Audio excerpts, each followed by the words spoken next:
मेरे प्रिय मित्रों, आइए 15 फरवरी 2021 भूमंच ज्योतिष पाठशाला बीजेपी प्रातः स्वाध्याय वेला दिवस 110-46वीं संस्कृत साहित्य के 13वीं ज्योतिष पाठ के 46वें दिवस में आइए प्रवेश करें।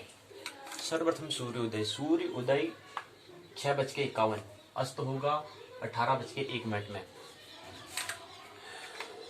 2:07 होने ही वाले हैं। 2 घंटा 7 मिनट, 2:07 स्थानीय समय लोकल टाइम हो चुका है। सूर्योदय का अभी 2 घंटा 7 मिनट हो चुका है। अभिवादन करें। दैनिक कार्यक्रम के अंतर्गत आने वाला सर्वप्रथम कर्तव्य करने योग्य काम प्रातः स्वाध्याय वेला में आइए प्रवेश करें।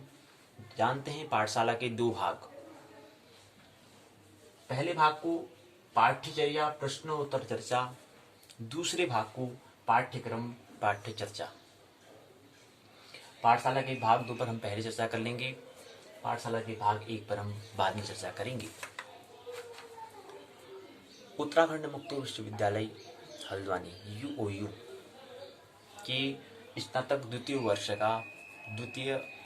वर्ष का पहला प्रश्न पत्र संस्कृत साहित्य को हम समझने का प्रयास कर रहे हैं। कल हमने कहा था कि एक परीक्षा का आयोजन, एक मौखिक वाचिक परीक्षा कल हमने ज्योतिष की ली, तो कल इसलिए कल हमने संस्कृत साहित्य पर हमने चर्चा नहीं करा।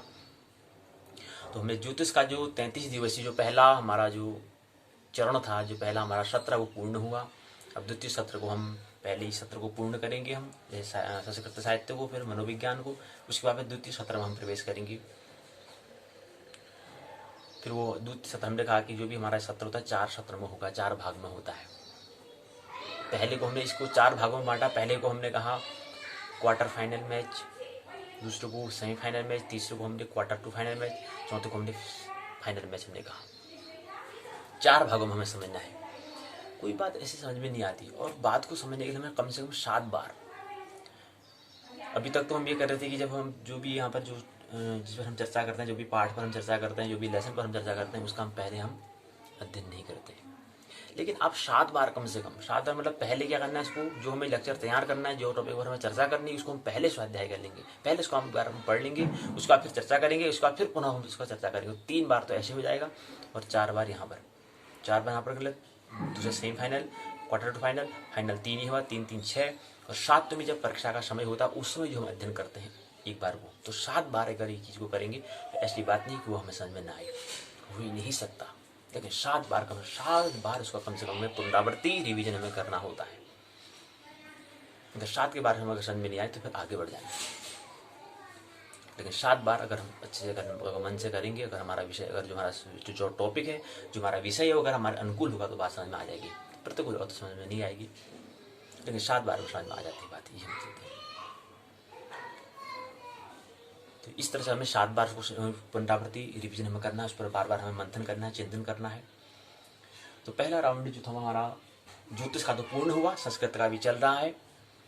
इसी क्रम में फिर मनोविज्ञान होगा। जब संस्कृत और मनोविज्ञान का पूर्ण होगा तब जाकर फिर ये पहला सत्र पूर्ण होगा संस्कृत और मनोविज्ञान का, तब जाकर फिर दूसरे राउंड में हम प्रवेश करेंगे ज्योतिष के। तो पहले को हमने कहा कि जो पहला जो हमारा भाग जो होता है, भाग 1 कहें या सत्र 1 कहें, उसमें हम 33 करके हमने करा था। 33 दिन की हम ज्योतिष पर पाठ में चर्चा करेंगे। 33 दिन हम संस्कृत पर करेंगे, 33 संस्कृत साहित्य पर, 33 दिन हम मनोविज्ञान पर हम बात करेंगे। इस तरह से 33 को अगर 3 बार योग करें तो 99 दिन होते हैं, और 1 दिन बच जाता है। 1 दिन हमने कहा कि उत्सव करेंगे, हम महोत्सव करेंगे उस दिन। बहुत हो गया 99 दिन, बहुत हमने पाठों पर चर्चा कर ली। लेकिन आज क्या करेंगे, हम पाठों पर चर्चा नहीं, आज महोत्सव करेंगे। कुछ संगीत के सुनेंगे, कुछ भजन कीर्तन, कुछ और चीज जो मस्तक स्थल पर न हो, जो उत्सव लाए। हमने कहा, कल भी हमने कहा था कि कला जो हमारा जो रचना जो होती है वो 3 तल पर होती है, साहित्य, संगीत और कला। तीनों का सर्वांगीण विकास करने के लिए मूलभूत 3 आयाम तो हमें ख्याल रखने, 3 स्तर का हमें हमेशा ख्याल रखना है। अगर व्यक्तित्व का, अगर पूरे विकास की, पर्सनालिटी की बात करें, सर्वांगीण विकास की अगर बात करते हैं, तो तीनों का हमें साथ में लेकर चलना पड़ेगा। इसको ध्यान रखते हमने कहा कि जन्म से लेकर 7 तक नाभि स्थित, 8 से लेकर 14 तक हृदय स्थित, 15वीं से लेकर के 21 तक मस्तिष्क स्तर पर हमें काम करनी चाहिए, ऐसे कार्यक्रम, ऐसे पाठ होने चाहिए, ऐसे प्रोग्राम ऐसे हमारे होने चाहिए, ऐसे कार्यक्रम हमारे होने चाहिए। और उसके बाद 2-3 साल अपने काम है और 3 का हमें उपयोग कर लेना है, उसका एक ट्रेनिंग प्रशिक्षण हमें कर लेना है। उसके बाद फिर अपना जीवन, पहला आश्रम जो हमने कहा वो पूर्ण हो जाता है। फिर गृहस्थ आश्रम, वानप्रस्थ, हमारे जीवन का हमने कहा 4 विभाजन हमें कर लेने हैं। गृहस्थ, वानप्रस्थ, गृहस्थ ब्रह्मचर्य, गृहस्थ, वानप्रस्थ, संन्यास। इसी तरह से व्यक्ति का भी ब्राह्मण, क्षत्रिय, वैश्य, शूद्र 4 विभाजन होते हैं, व्यक्ति का भी और जीवन का भी। उसको हमने वर्णाश्रम का विभाजन हमें कर लेना है। तो इसी तरह से हमने कहा कि हमने जो पाठ पर हम कह रहे हैं कि हमने 4 राउंड पर इसको लेने का हमने प्रयास। तो पहला जो हमारा राउंड था वो 33 दिन का था, और 33 में भी हमने कहा कि जो 33 दिन ज्योतिष की, वो भी दोनों प्रश्न पत्र पर हमने बात की थी। एक प्रश्न पत्र को जो समय मिला था वो हमें मिला था 16 दिन का समय मिला था एक प्रश्न पत्र को समझने के लिए, पाठ्यक्रम को देखने के लिए। 16 दुना 32 दूसरे पाठ्यक्रम को समझने के भी 16 दिन मिला। 16 दुना 32, एक दिन में परीक्षा का हमने आयोजन किया, जो लिखित परीक्षा होती है, जो हमने कल करा। इस तरह से पहले राउंड में 33 दिन पूर्ण होते हैं। इसी प्रकार से सिमिलरली, इसी प्रकार से संस्कृत साहित्य, इसी प्रकार से मनोविज्ञान पर ये नियम लागू होता है। और 33 दिन में भी हमने कहा कि जो 16 दिन हमें मिल रहे हैं, 16 दिन में भी हमने 14 दिन पाठों पर चर्चा करा। 2 दिन हमने क्या करा, 2 दिन में एक दिन हमने पूरी उसकी जो हमने पूरी इकाई पढ़ी थी, उसको जो पूरा प्रश्न पत्र है उसको हमने एक बार पुनरावृत्ति कर लेनी है। और उसके दिन दूसरे दिन हमें क्या करना है, एक सत्र कार्य है, एक हमने कहा एक टेस्ट का हमें परीक्षण करना होता है, जो 20 अंक का, जो किसको दिखाता है, सत्र कार्य को दिखाता है कि हमारी तैयारी कैसी हो रही है, सत्र कार्य के लिए तैयार हम हो रहे नहीं हो रहे, सत्र कार्य के लिए हमें तैयार होना होता है। और दूसरा हमने कहा जो हमने पूरे प्रश्न पत्र, जब दोनों प्रश्न पत्रों को हम अगर समझ लेते हैं, उसके बाद जो परीक्षा हम करते हैं, उन दोनों प्रश्न पत्र को एक दिन हम लेने का प्रयास करते हैं। उस दिन वाचिक हम मौखिक, जो हमने कल किया था ज्योतिष पर, वाचिक मतलब मौखिक वाचिक हम जो पाठशाला करते हैं, उसमें ही देखते हैं कि हम लिखित के लिए हम कितने तैयार हो रहे हैं। जो हमें लिखित, जो रिटन एग्जाम जो 80 पूर्णांक का है, उसकी तैयारी के लिए हम उसका एक बार हम परीक्षण का अवलोकन हम करते हैं, उसका हम प्रोग्राम का आयोजन हम करते हैं, उसकी एक पाठशाला होती है। इसलिए दोनों सत्र कार्य का भी हम कर रहे हैं, तो एक प्रश्न पत्र पूर्ण हुआ तो एक परीक्षण हमें कर लेना है, जांच देना है कि बात समझ में आ रही नहीं आ रही। उतनी भी हमें पूरे देख कर बात नहीं बोलनी, बिना देखे बोलनी, वाचिक मौखिक बोलना है। प्रश्न हमको दे दिए जाएंगे, उसको बोलना है, उस पर बोलो, जो बात आ रही है बोलो, उस पर बोलना है। आपको तो प्रश्न दिए, क्वेश्चन आप लिखो, उसको बोलो, ये दिखना है। तो सत्र कार्य में जो 20 अंक का होता है, तो सत्र कार्य में हम एक प्रश्न पत्र पूर्ण तो एक टेस्ट लेते हैं, फिर दूसरा प्रश्न पत्र फिर एक टेस्ट लेते हैं, एक प्रश्न लेते हैं, देखते हैं कि जानते हैं, पढ़ते हैं कि बात समझ में आ रही है, फिर एक दोनों प्रश्न पत्र हम फिर दोनों को एक साथ लेते हैं, एक ही सत्र में ले लेते हैं हमें, जैसे हमने कल ज्योतिष का लिया। तो ऐसे संस्कृत में करेंगे, ऐसे हम मनोविज्ञान में करेंगे। तो ये पहला राउंड हमारा होता है 100 दिन का, ऐसे होता है। दूसरा राउंड जो हमारा भाग जो होता है, और एक परीक्षण, एक श्रृंखला, एक सीरीज की अगर बात करें, सिलसिले की अगर बात करें, तो दूसरा सिलसिला जो शुरू होता है 25 दिन का, फिर तीसरा भी 25 दिन का होता है, फिर चौथा हमारे 30 दिन का होता है। तो इस तरह से हमने कहा था कि 9 वर्ष में हमने कहा 180 दिवसीय हमने उपासना परीक्षण श्रृंखला या सिलसिला या कहें उपासना टेस्ट सीरीज का हमने आयोजन, उसका शुभारंभ जो है आयोजन को जो हमने किया था, उसका हमने लॉन्च जो किया था, उसको हमने शुरुआत जो करी थी वो 9 वर्ष से करी थी हमने, 1 जनवरी 2021 से हमने करा, जो 30 मई 2021 तक चलेगी। उसके बाद फिर दूसरा हमारा दूसरे पाठों पर हम चर्चा करेंगे, फिर दूसरी पाठशाला हो जाएगी, फिर दूसरा भाग को हम करेंगे, वो करेंगे हम 1 जुलाई से लेकर के 31 दिसंबर 2021 तक। इस तरह से हमें 6 महीने पर ये करना है, 6 महीने ये करना है, उस तरह से हम अलग भागों पर चर्चा करते हैं। तो हमें समय कितना मिला है, जो स्नातक जो हम कह रहे हैं, स्नातक द्वितीय वर्ष का जो हम बात कर रहे हैं, स्नातक द्वितीय वर्ष का समय हमारे पास केवल 30 मई तक समय हमारे पास है। उसके बाद फिर पाठों पर चर्चा नहीं करेंगे। उसके बाद अगर बात हमें जो भी बात पाठ्यक्रम में जो भी दिया है, जो भी पाठ दिया है, वो हमें समझ लेना है, 30 मई तक समझ लेना है, 30 मई 2021 तक बात को समझ लेना है। उसके बाद फिर टाइम फिनिश हो जाता है, टाइम खत्म हो जाता है, समय सीमा जो है पूर्ण हो जाता है। उसके बाद फिर चर्चा हम नहीं करेंगे। हो सकता है कि उत्तराखंड मुक्त विश्वविद्यालय जो परीक्षा करने में अगर देर लगे तो हम पुनरावृत्ति कर लेंगे, लेकिन यहाँ पर चर्चा हम नहीं करेंगे। जैसे 30 मई का हमारा समय पूर्ण हो जाएगा, हो सकता है कि उत्तराखंड मुक्त विश्वविद्यालय परीक्षा साल 1 में हो सकता जुलाई में कराए, तो फिर हम यहाँ पर चर्चा नहीं करेंगे। हम तो अगले तृतीय वर्ष में हम प्रवेश कर जाएंगे। तृतीय वर्ष की तैयारी करना या उसके मध्य जो हम कोई महत्वपूर्ण जो बातें हैं, जो हमको उस पर चर्चा करना प्रारंभ कर देंगे, तो इस पर चर्चा हम नहीं करेंगे। तो केवल हम फिर देख लेंगे, वहीं स्वाध्याय अलग कर लेंगे, लेकिन उसकी पाठशाला यहाँ पर बीजेपी स्वाध्याय यूट्यूब पर प्रसारण नहीं होगी। तो ये हमें देखना है कि 7 बार कम से कम उसको दिखाया है, पुनरावृत्ति करनी है। तो अभी तक जो भी लेक्चर यहाँ पर, जो भी पाठों को समझने का प्रयास, जो वीडियो वहाँ पर बोल रहे हैं, चर्चा कर रहे हैं, वार्ता कर रहे हैं, ये पहले क्या करना है, एक बार पहले हम पहले कर लेना है, एक बार पहले खुद हमें देख लेना है, उसको पहले से फायदा है हमें पहले कर लेना है, उसके बाद हमें प्रसारण करना है। फिर प्रसारण करने के बाद, प्रसारण के बाद फिर एक बार फिर और देखना है, आपकी बात समझ में नहीं आई तो 7 बार, इस तरह से 3 बार ये हुआ, 3 बार हमने कहा सेमीफाइनल होता है, क्वार्टर फाइनल होता है, फिर फाइनल होता है, 3 3 6 और एक बार जब परीक्षा हुई उसमें हमें पुनरावृत्ति करनी। तो पहली बात तो 7 बार तो ये मैं समझनी कि 7 बार को करना है, हमें 7 बार को देखना है, 7 बार को बार बार करना होता है, उसका इसी का नाम अभ्यास होता है। तो कम से कम 7 बार को देखना, पुनरावृत्ति करना, बार बार देखना, उसका नाम अभ्यास, का नाम प्रैक्टिस है, ये हमें करना पड़ेगा कम से कम 7 बार।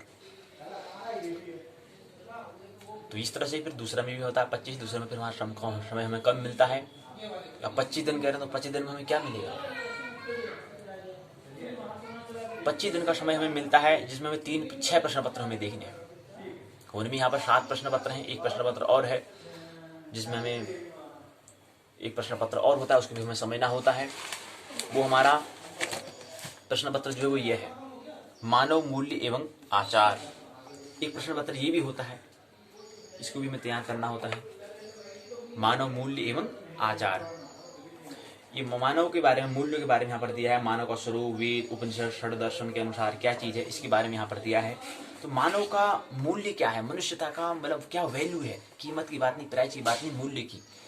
तो मानव मूल्य एवं आचार, तो मानव का मूल्य क्या है, वैल्यू क्या है, और उसका आचार, उसका व्यवहार, उसका बिहेवियर कैसा है, इसको समझने का प्रयास। प्रश्न पत्र 7वां प्रश्न पत्र ये भी है, इसमें भी एक दिन समय मिला तो एक दिन बात कर लेंगे, पूरे इकट्ठा एक ही दिन हम बात कर लेंगे इसको। तो एक दिन हम ले लेंगे इसको, एक दिन समय लेंगे, बात इसमें क्या दी है। तो 7 प्रश्न पत्र ऐसे होते हैं, लेकिन 6 तो हमें लेने हैं, क्योंकि 6 क्या हमारे 3 विषयों के 2 भाग हैं, तो 3 गुना 6 प्रश्न पत्र में बात करनी है। फिर दूसरे में क्या मिलेगा, जो 25 दिन कह रहे हैं, तो 25 में हमारा क्या होगा, 6 प्रश्न पत्र को हमें समझना है, 25 दिन में समझना है। तो 4 दिन का एक प्रश्न पत्र को समय मिलता है, एक प्रश्न पत्र के लिए हमें 4 दिन का समय मिलेगा। तो 6 चौको 24 दिन में ऐसा मिलेगा, और 25 दिन में एक दिन जो बच रहा है वही करेंगे महोत्सव। जैसे हमने 99 का एक दिन फिर महोत्सव करा, तो ऐसे 25 दिन में 24 दिन, 6 चौको 24 दिन हो रहे, एक दिन बचेगा तो महोत्सव कर लेंगे। कुछ हट के, मतलब कुछ जो पाठ्यक्रम से हट के, जो सिलेबस है उससे हट के, या हो सकता है कि उसको और जो हट के होगा उसको हम कहते हैं पाठ्यचर्या कहते हैं, करिकुलम कहते हैं। तो उसके हट के मतलब 25 दिन में ले लेंगे। इसी प्रकार से क्या होगा हमारा फिर सेमीफाइनल में ये रहा, तो इसी प्रकार से हमारा क्वार्टर फाइनल में, इसी प्रकार से हमारा फिर अगला आने वाला जो हमारा फाइनल है वहां पर भी हमारा यही समय होगा। क्यों? क्योंकि वहां पर भी 25 दिन का ही समय मिलेगा, वहां पर भी 4 दिन का ही समय मिलेगा, तीनों राउंड में 4 दिन का समय मिलेगा एक प्रश्न पत्र को, और 6 प्रश्न पत्र हैं, 6 प्रश्न पत्र हैं, 25 दिन, और एक 3 राउंड में तो 3 लेके एक दिन महोत्सव हो जाएंगे। और बाकी जो हम 30 दिन कह रहे हैं उसमें आप जो हमारा तीसरा 30 दिन है, तो उसमें जो हमारा 6 दिन जो प्रश्न पत्र का जो एग्जाम जो परीक्षा देंगे उसका भी तो समय होना चाहिए ना। तो वो जो बच जाता है समय, जो 25 दिन कह रहे हैं उसका 25 के बाद जो 5-6 दिन जो बचते हैं, 5 दिन बचते हैं, 24 के बाद वहाँ तो, क्योंकि अंतिम जो फाइनल मैचेस में तो हमें एक दिन का दिन नहीं मिलेगा, क्योंकि 6 दिन में 6 प्रश्न पत्र की परीक्षा होगी, 7 प्रश्न पत्र है उनकी परीक्षा होगी, इसलिए 6-7 दिन उसी मई में हमें उसको ले लेना है। तो उसको उसके लिए हमें समय हो दिया है। पुस्तक अभी एक ही दिन में हो जाएगी, ऐसा भी नियम है उत्तराखंड मुक्त विश्वविद्यालय सीधे का है कि आपका प्रश्न पत्र क्या है, कोई क्रम का कोई ऐसा नहीं कि क्रम में होगा या कभी छूट के होगा, आज भी है तो अगले दिन भी प्रश्न पत्र, अगले दिन भी प्रश्न हो सकता है, या एक ही पाली में भी हो सकता है। वैसी गारंटी कुछ ऐसी निश्चित नहीं है कि मतलब आज है तो कल, ऐसा भी नहीं है। कभी कभी दोनों पाली में दोनों प्रश्न पत्र भी हो सकते हैं, ऐसा भी होता है। कभी एक ही दिन में 2 पाली में अलग हो जाएगा, इसमें शिफ्ट में भी, शिफ्ट में सुबह की शिफ्ट में भी हो सकता है, शाम की शिफ्ट में दूसरा प्रश्न पत्र हो जाए, ऐसा भी होता है।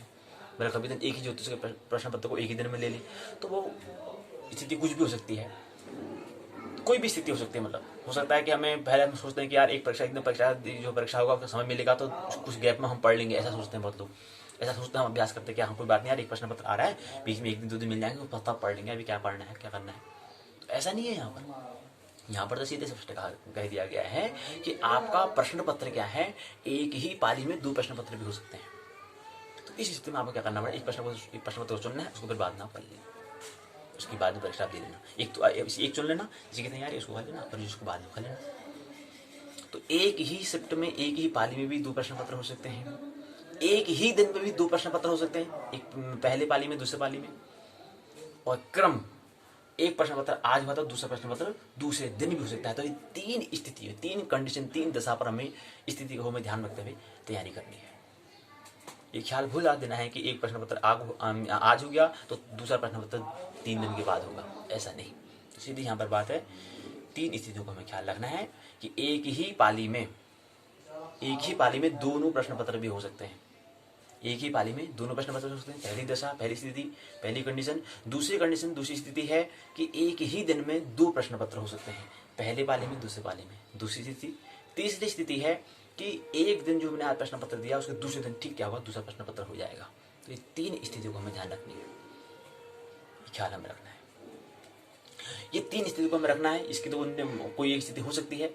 अगर 3 स्थिति नहीं हो तो तब जाके चौथी स्थिति ये रहती है कि क्या हो सकता है कि एक प्रश्न आज है तो हो सकता है कोई दूसरा प्रश्न पत्र 2 दिन बाद हो। ऐसी स्थिति चौथी स्थिति है। वो हो, अब विश्वविद्यालय इतना बड़ा विश्वविद्यालय है, पूरा उत्तराखंड है और पूरा देश का होता है, तो हो सकता है कि समय भी मिल जाए बीच में एक दिन का पढ़ने का, तो वो मिल जाएगा। तो उसको हम अपॉर्चुनिटी मान लेंगे, अवसर मान लेंगे, प्रभु ने हमको एक उपहार, एक गिफ्ट दिया, ऐसा समझ लेंगे। ये हमें समझना है।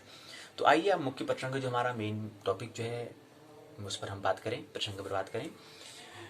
मुख्य प्रसंग हमारा है, क्योंकि संस्कृत साहित्य को हमने समझ तो लिया, देख तो लिया पाठों पर, आज हम इसकी पुनरावृत्ति एक बार कर लेते हैं। आज की 15 फरवरी और 16 फरवरी को, 15 और 16 को हम 2 दिन क्या करेंगे, पुनरावृत्ति करेंगे। पद्य गद्य व्याकरण नामक जो उत्तराखंड मुक्त विश्वविद्यालय की संस्कृत साहित्य स्नातक द्वितीय वर्ष का जो पहला प्रश्न पत्र है संस्कृत साहित्य का व्यक्त करने का तरीका है SN 201। उस पुस्तक का शीर्षक नाम दिया है पद्य गद्य व्याकरण, और पुस्तक यहाँ पर पाठ्य पुस्तक हमारे यहाँ पर रखी है, यहाँ पर दी गई है, इसे पढ़ना है हमको। तो इस पर हमने पाठ को तो देख लिया, लेकिन अब इसमें 4 खंड दिए हैं। 4 खंड को हमें 2 खंडों को पर हाँ आज बात करेंगे, 2 खंडों को हम कल बात करेंगे। तो 15 और 16 17 को हम क्या करेंगे, 17 को पुनः एक बार और ले लेंगे, चारों खंड को एक साथ हम ले लेंगे और 18 को परीक्षण हम कर लेंगे। जो हम कहते हैं कि एक प्रश्न पत्र जैसे पूर्ण हुआ, एक परीक्षण कर लो, एक टेस्ट कर लो। उस दिन हम देख के नहीं, बिना देखे बोलना है, जो बोले लेकिन बोलना है, उस दिन बिना देखे बोलना है। उस दिन मौखिक हमारी बैठक मतलब पाठशाला वार्ता होती है, उसमें दिखना नहीं है। प्रश्न पत्र दिया, प्रश्न दिया जाएगा, उससे बनाना है क्या बात आ रही, ठीक है ये चीज़। लेकिन जब हम ये देख रहे हैं तो हमें समझ में आ रहा है कि हमने क्या करा है। इसमें हम पहले तो हम 4 राउंड में सोचेंगे, 4 राउंड में बात समझ में आ जाएगी 25, लेकिन ऐसा नहीं हो रहा है, बात समझ में नहीं आ रही। 25 से बात समझ में नहीं आ रही।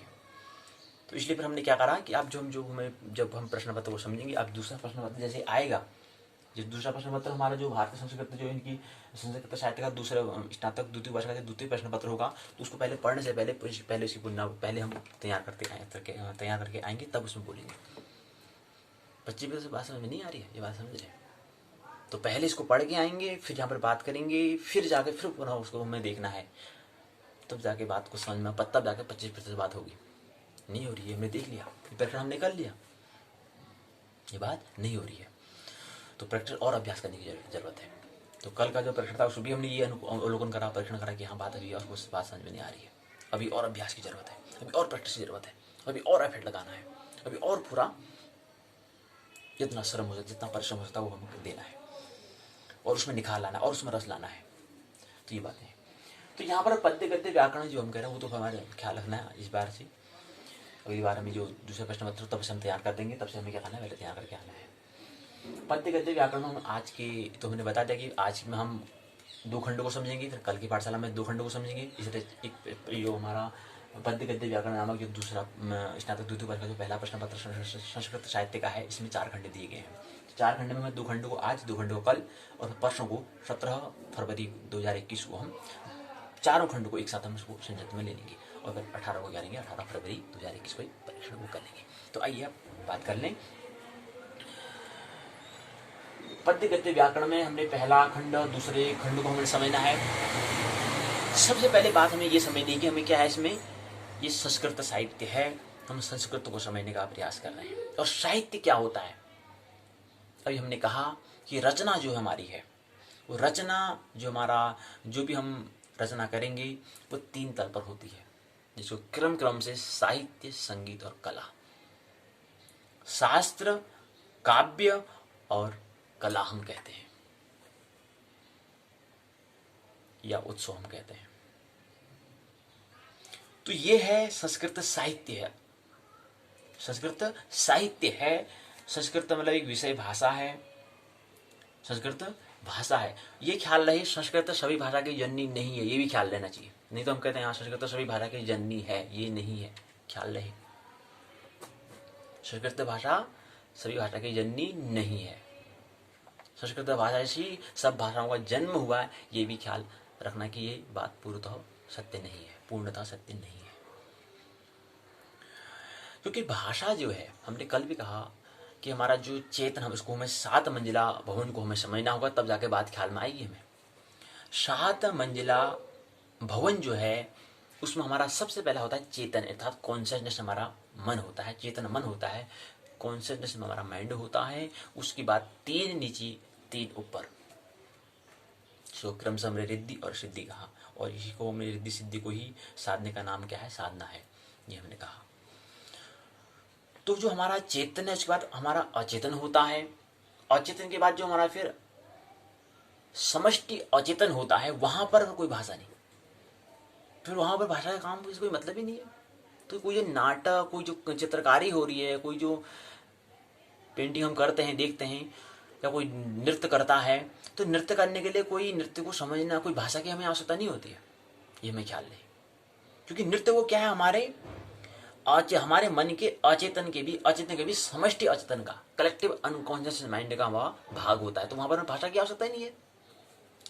तब तो बहुत महावीर शून्यवाणी भी हम कहते हैं, तो हो सकता है कोई भाषा की, कोई कम्युनिकेशन, कोई लैंग्वेज की, कोई शब्दों की आवश्यकता नहीं है।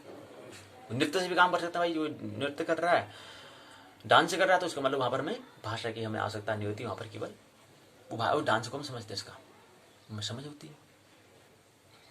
तो ये बात भी हमें ख्याल रखना है कि संस्कृत क्या है, सभी भाषा की जननी अगर हम कह रहे हैं तो ये पूर्णतः सत्य नहीं है।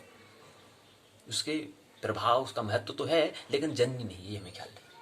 क्योंकि अंततः हमारा लक्ष्य क्या होना चाहिए, अंततः हमारा लक्ष्य, हमारा एम होना चाहिए कि हम मौन हो जाएं, अर्थात शब्दों से रहित हम हो जाएं, विचार से शून्य हम हो जाएं, थॉटलेसनेस हम प्राप्त करें। अंततः हमारा ध्येय यही होना चाहिए, मिशन हमारा यही होना चाहिए, विजन हमारा यही होना चाहिए। तो संस्कृत साहित्य को हम समझ रहे हैं। साहित्य हमने कहा तो साहित्य मतलब रचना 3 तल पर, साहित्य, संगीत और कला। अब साहित्य के लिए हम कहते हैं कि उसके लिए शास्त्र हम कहते हैं, विज्ञान कहें, या हमको मस्तिष्क तल पर कहें, या दूसरा हम जो काव्य कहते हैं, काव्य को हम हृदय के तल पर कहें, प्रेम कहें। तीसरा जो हमारा नाभि के तल पर होता है उसको हम कहते हैं कला। कला भी जो कलाकार होता है उसका उत्सव होता है। तो कलाकार कहते हैं, जब कोई नृत्य करता है, क्या नर्तक है, कहते हैं नृत्यक। लेखक, क्या लेखक। अगर कोई भाषण देने वाले, क्या वाचक है। कोई गाना है तो क्या गायक है, क्या सिंगर है, कहते हैं। तो वो कला कहाँ, उसके लिए कोई भाषा की नहीं, वो कला मतलब हमारे अंदर है ही, बस केवल इसको भाषा को कोई आवश्यकता हमें नहीं होती है। तो कला हमारे क्या है, हमारे उत्सव, कला से ही उत्सव का जन्म होता है। जब हम अपने कला को, जीवन जीने की कला को हम जब सीख जाते हैं, उसी को हम कहते हैं कि उसका जीवन में उत्सव हुआ, फेस्टिवल बना। अगर इसमें कला, किसी ने अपनी कला को, हुनर को बाहर नहीं निकाल पाया, उसका जीवन उत्सव नहीं हो सकता है, ये ख्याल रहे। तो कला जो उसने कहा, कला क्या है, तल, नाभिक तल पर होती है। उसके लिए हमें चेतन मन से अचेतन, अचेतन से हमें समष्टि अचेतन, समष्टि से हमें ब्रह्म अचेतन में जाना है। 7 मंजिला भवन को हमें समझना है। उसके ऊपर भी हमें क्या है, फिर चेतन के ऊपर हमारा अति चेतन होता है, उसके बाद हमारा समष्टि चेतन होता है, उसके बाद हमारा ब्रह्म चेतन होता है। कॉन्शियसनेस नीचे को, अनकॉन्शियस माइंड, कलेक्टिव अनकॉन्शियस और कॉस्मिक अनकॉन्शियसनेस हमारा होता है। चेतन के ऊपर होता है हमारा सुपर कॉन्शियसनेस, कलेक्टिव कॉन्शियसनेस, उसके बाद हमारा कॉस्मिक कॉन्शियसनेस हमारा होता है, कॉन्शियसनेस हमारा होता है, चेतना। जो 7 मंजिला भवन का हमें ख्याल रखना है। तो साहित्य को हम समझ रहे हैं। इसमें साहित्य के अंतर्गत हम यहाँ पर पद्य, गद्य, व्याकरण को हमें समझना है।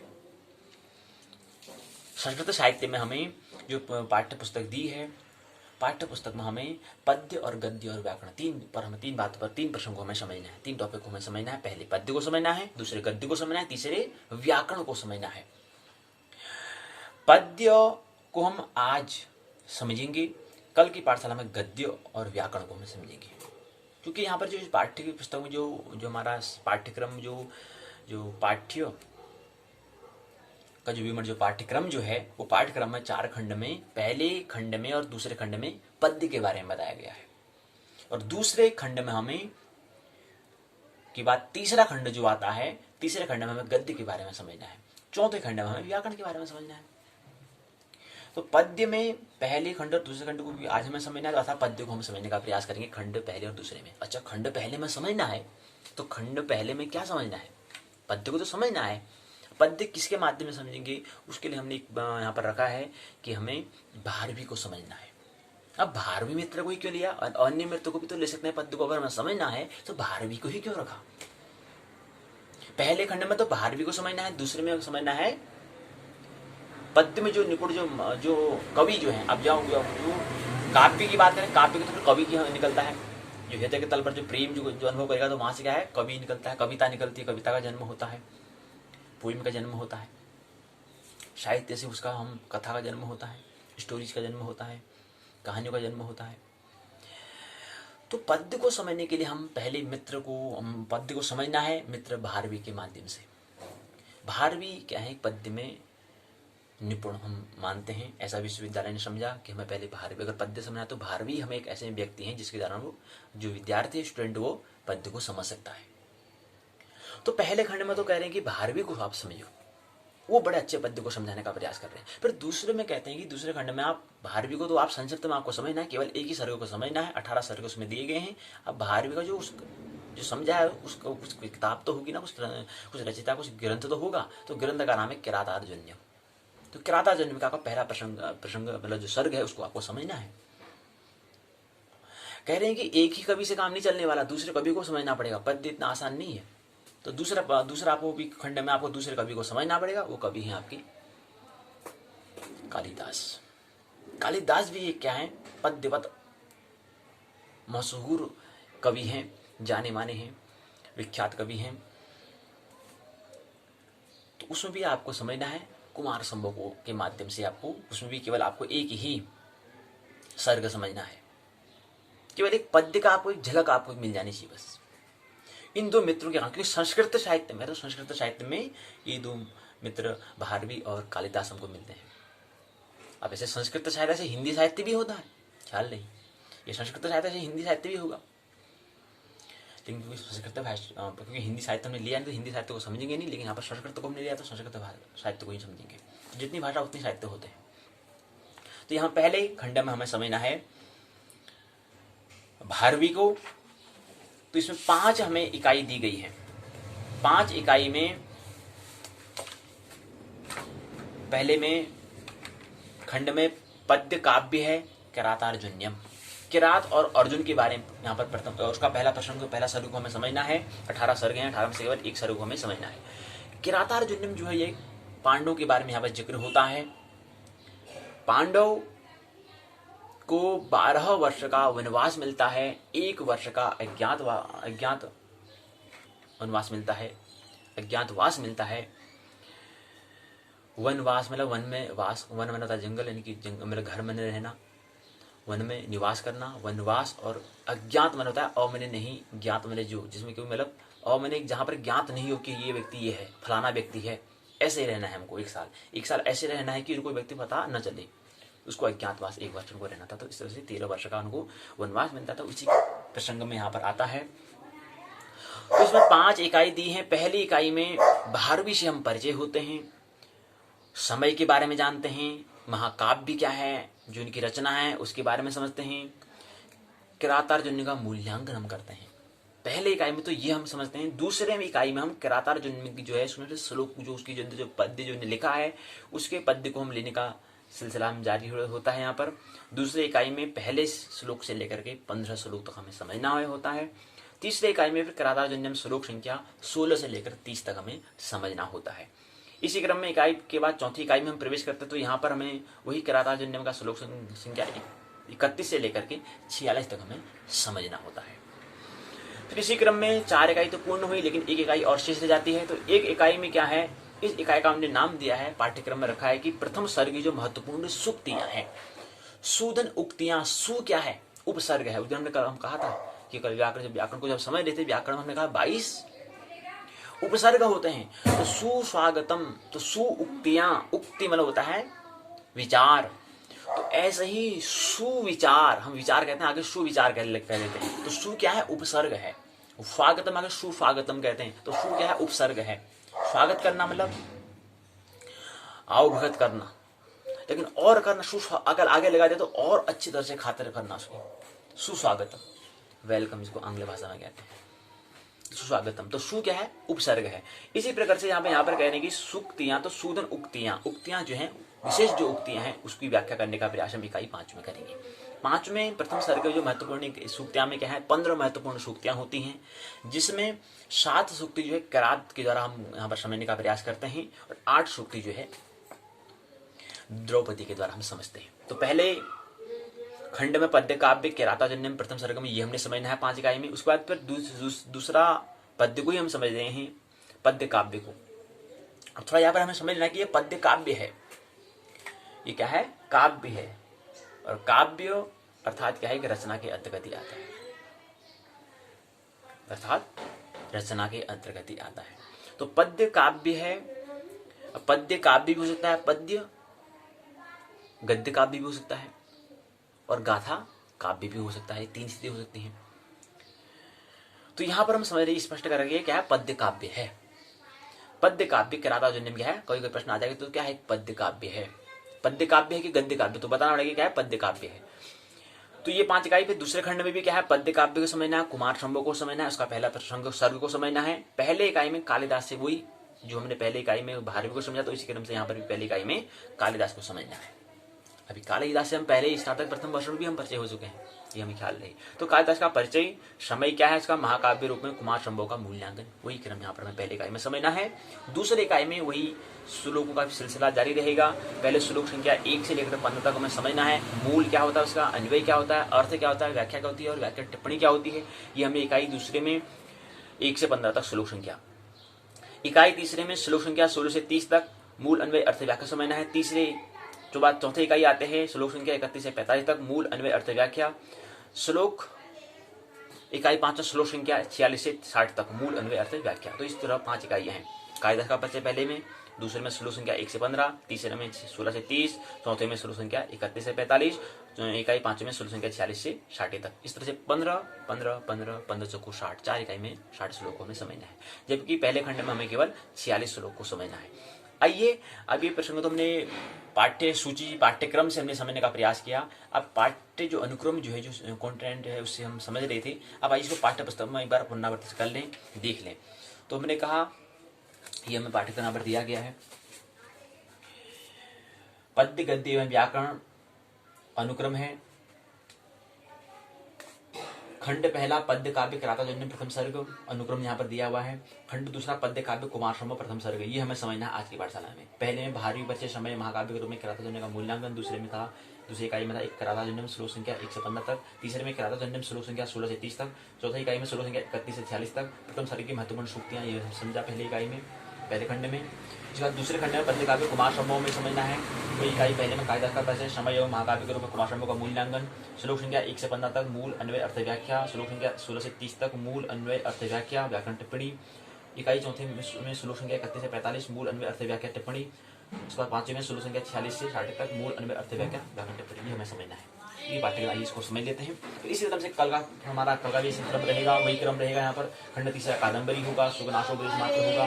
तीसरे क्रम में लघु सिद्धांत, कौमुदी, संज्ञा, प्रकरण, संधि, ये हमें समझना है। यहाँ पर 5 इकाई दी है, यहाँ पर 6 इकाई दी है। 5 और 10 11 और 11 10 21 इकाई हमें समझनी है। कुल मिलाकर जो हमारा इसमें जो है 21 इकाई। तो कल हम परसों दिन पुनरावृत्ति हम कर लेंगे। अभी तो कल का हमें एक बार 2 खंड कल यहाँ पर लेंगे, तीसरा खंड, चौथा खंड, और आज हमें ये लेना है। आइए समझिए इसको। तो पद्य काव्य किराताजन्यम यहाँ पर दिया था, इकाई की रूपरेखा दी है। सभी इकाई की रूपरेखा सेम ही होती है, लगभग बिल्कुल एक जैसा ही है। भारी परिचय भी देखा है, फिर प्रस्तावना उद्देश्य हो गया, भारी परिचय, भारी का जीवन वृत्ति के बारे में दिया है, भारी का समय क्या होता है इसमें दिया है। तो इकाई की रूपरेखा बना दी है। प्रस्तावना उद्देश्य, भारी परिचय, समय, भारी का जीवन वृत्त, भारी का समय, भारी का ग्रंथ, भारी का साहित्य विशेषता के बारे में यहाँ पर दिया हुआ है। फिर अगले प्रोग्राम में आता है, यही बताने का प्रयास यहाँ पर किया गया है। फिर अगले प्रश्न में यही बताने का प्रयास, यही क्रम सिलसिला जारी है यहाँ पर। फिर अगला में कहा कि अगर चरण में बताया कि महाकाव्य के रूप में किरातार्जुनीय के बारे में। उससे पहले बोध प्रश्न पूछे हैं, 4 बोध प्रश्न पूछे गए हैं।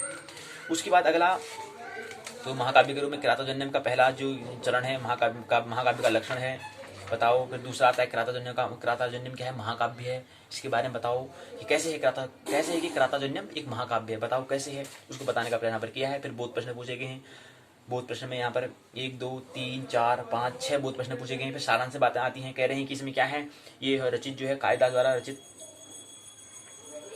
कह रहे कि कालिदास द्वारा रचित रघुवंश महाकाव्य की रचना के उपरांत किसी कवि का ये भाव शायद उत्पन्न ही नहीं हो रहा है कि काव्य सृजन करें, परंतु मध्यकाल में पुनः महाकवि भारवी ने जिस रूप में किरातार्जुनीय की रचना की वह अपरितम है, जिसमें पांडित्य प्रदर्शन और कृत्रिम अलंकार सन्निवेश प्रधान हो गए हैं। प्रतिमा समस्त काव्य की स्वाभाविक गौण हो गई है। प्रतिमा समस्त काव्य की स्वाभाविक गौण हो गई है। उनके द्वारा इस पांडित्यपूर्ण शैली का परिवर्तन किया गया है, जिसकी छटा कहीं न कहीं बाद के जो कवियों में यत्र तत्र दृष्टवंत हो ही जाते हैं। यहाँ पर इस इकाई में समझने का हमने प्रयास किया कि महाकवि भारी के जीवन के बारे में समझा, उनके कृतत्व, जो उनकी रचना जो है, जो उनकी कृति जो है, उनकी जो कृत्य जो है, जो रचना जो है किरातार्जुनीय के रूप में यथासंभव हमने प्रकाश डालने का प्रयास यहाँ पर किया है। सहायता के साथ हमने समझा कि महाकवि और कवि कीर्ति का पूर्ण अध्ययन करने का हमने यहाँ पर इस इकाई में समझने का प्रयास किया। फिर शब्दावली दी है, बोध प्रश्न का उत्तर जो आगे पूछे उसको उत्तर यहाँ पर दिए गए हैं, ग्रंथ यहाँ पर दिए गए, उपयोगी पाठ्य पुस्तक दी है। निबंधात्मक प्रश्न पूछे हैं कि महाकवि भारवी का काल प्रश्न पूछा है, महाकवि भारवी का काल निर्धारण करते हुए उनके जीवन प्रकाश डालिए। दूसरा प्रश्न सिद्ध कीजिए किरातार्जुनीय एक महाकाव्य है, सिद्ध करना है। फिर दूसरी इकाई में किरातार्जुनीय श्लोक संख्या 1 से 15 तक समझना है, वही इकाई की रूपरेखा यहाँ पर दी गई है। प्रस्तावना है, उद्देश्य किरातार्जुनीय श्लोक संख्या 1 से 15 तक हमें समझना है। पहले चरण में बताने का प्रयास किया है, काव्य एवं वनेचर के कथन का प्रकरण पहले चरण में ये हमें समझना होता है। दूसरे में फिर इसके अंदर कुछ बातें हमें बताई गई। फिर दूसरे में वनेचर की उक्ति के बारे में समझना है। फिर तीसरे क्रम में आता है वनेचर अपनी युक्ति को बताता है, इसी क्रम को जारी रहता है, फिर एक सिलसिला आगे चलता रहता है इसमें। उसके बाद आता है कि दुर्योधन की नीति का वर्णन यहाँ पर किरात करते हैं, उसके बारे में बताते हैं।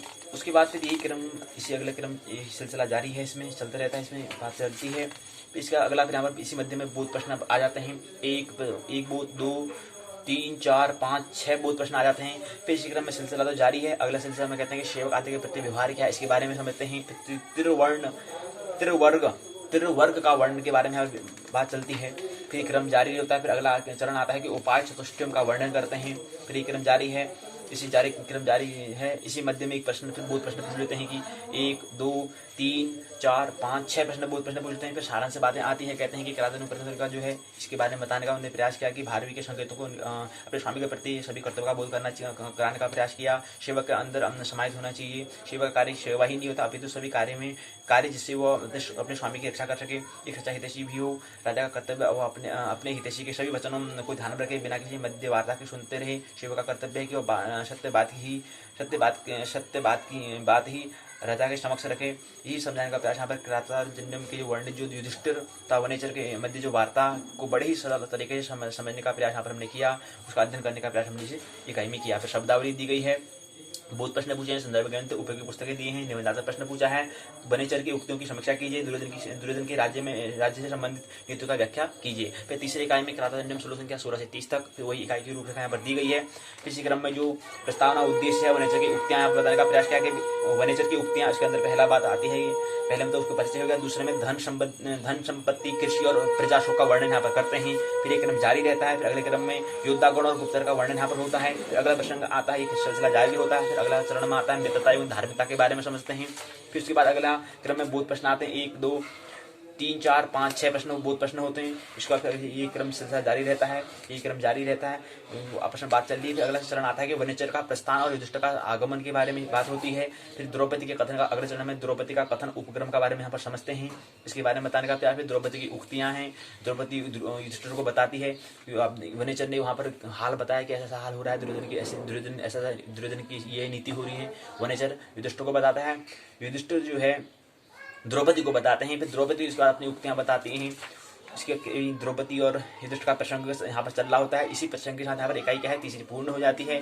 फिर यहाँ पर बहुत प्रश्न दिए होते हैं, 6 2 2 4 2 6 प्रश्न होते हैं। 6 प्रश्नों के साथ सारांश बातें यहाँ पर होती है।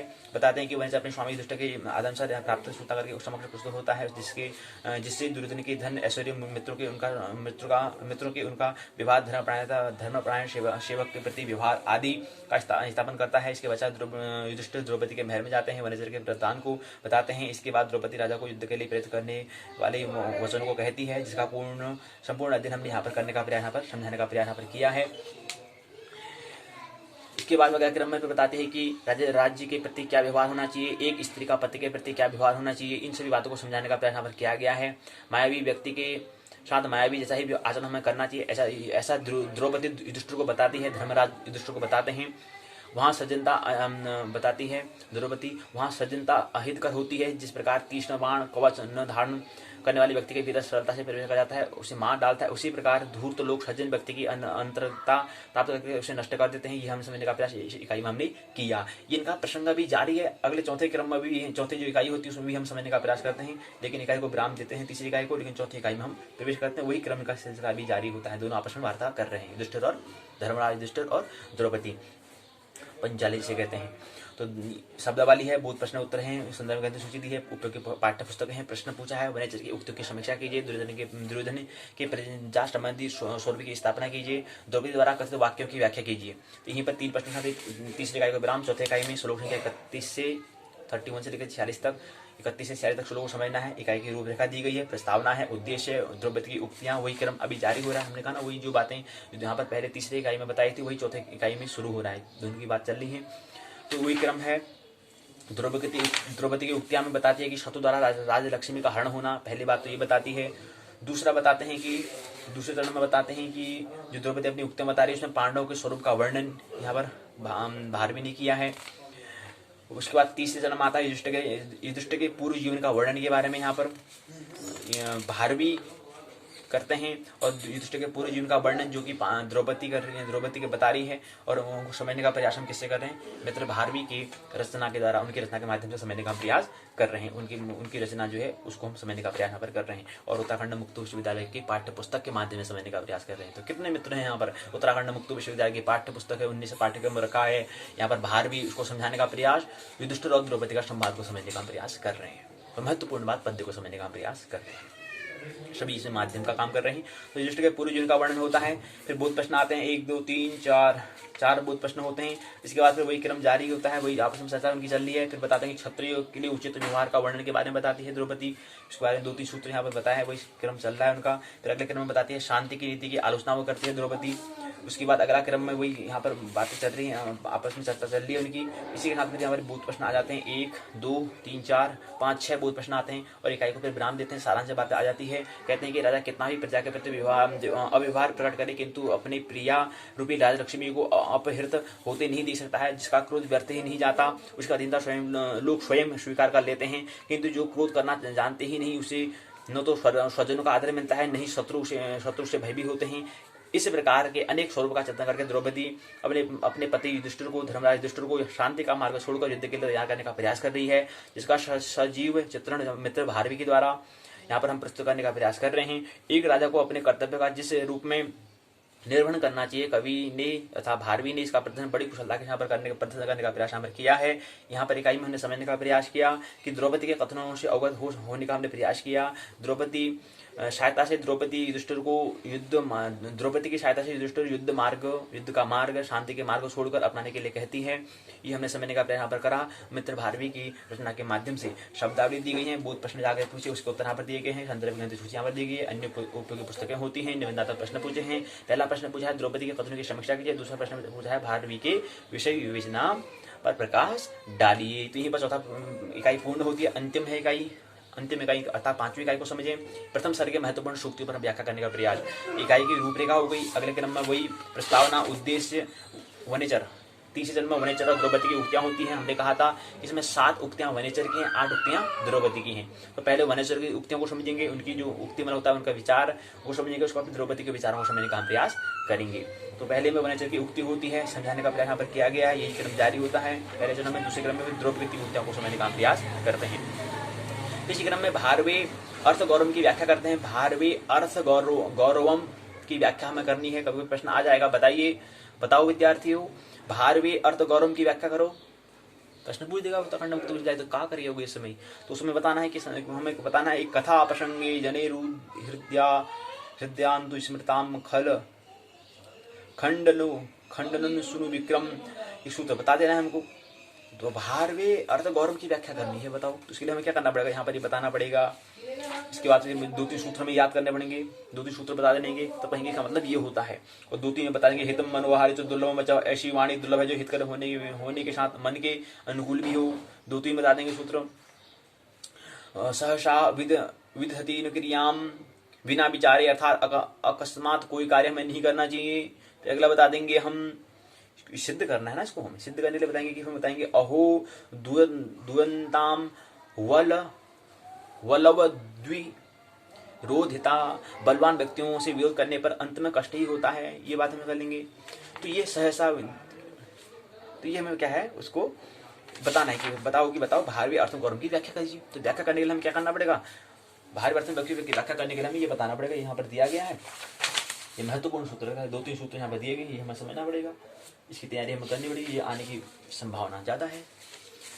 तेजो विहीन विदधाति दर्पम, 2-3 बातें बतानी, फिर यहीं पर बात पूर्ण हो जाती है। फिर प्रथम सर्ग की महत्वपूर्ण सूक्ति जो है वो तो हमने खैर परिचय होने का प्रयास किया। अब जो हम कह रहे हैं 7 और 8 उसको समझते हैं। तो पहले में वनेचर द्वारा कथित जो सूक्तियाँ हैं उसमें उसको पहले समझते हैं। यहाँ पर 7 सूत्र पहले में, फिर दूसरे में हित मनोहारी जो दुर्लभम पहले में आता है, नहीं प्रियम प्रवक्तम इच्छामि मृषा हितेषिणी, दूसरे में हितम मनोहारी जो दुर्लभम दूसरा है। तीसरा आता है कि सखा साधु न शास्ति त्वधीपम हित आन्न यह सशृणुते शक्यम प्रभु।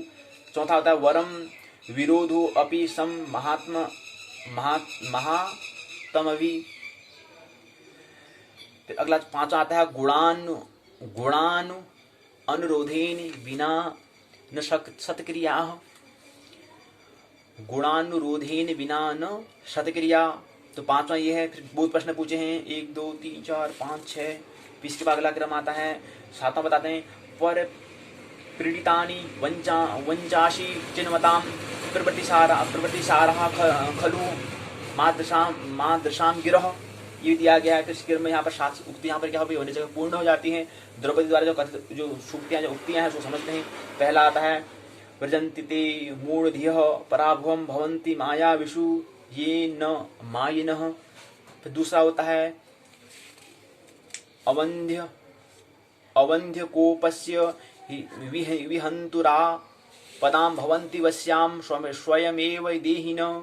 प्रश्न आ जाएगा, बताइए द्रौपदी के महत्वपूर्ण उक्तियों पर किन्हीं 4 उक्तियों पर प्रकाश डालने की कृपा करें, बताओ विद्यार्थियों, बताओ। द्रौपदी द्वारा कथित 4 सूक्तियों पर प्रकाश डालिए, किन्हीं 4 सूक्तियों पर प्रकाश डालिए। 8 हैं, कोई 4 बता देना है तो बता देंगे यहाँ पर।